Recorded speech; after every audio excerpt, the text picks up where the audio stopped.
মনের কথা একটি গীতিকবিতা। রঙিলা বন্ধু শুধুই রঙের কথা কও, রঙের কথায় মন ভরে না, মনের খবর লও।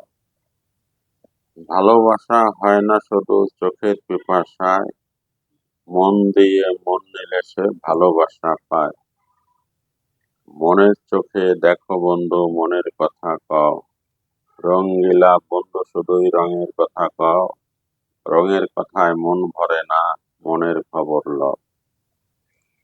ফুলে ফুলে ভরে ভ্রমর, ফুলের মধু খেতে, একটি খাওয়া শেষ করে যে ছোটে অন্যটিতে। তোমার কি তেমন নেশা, তেমনি সাধে রও, রঙিলা বন্ধু শুধুই রঙের কথা কও, রঙের কথায় মন ভরে না, মনের খবর লও। ভালোবাসার আসল কথা মনে মনে সমঝোতা, মনের ফুলে গাঁথা মালা গলায় পরে লও, রঙিলা বন্ধু শুধুই রঙের কথা কও, রঙের কথায় মন ভরে না, মনের খবর লও।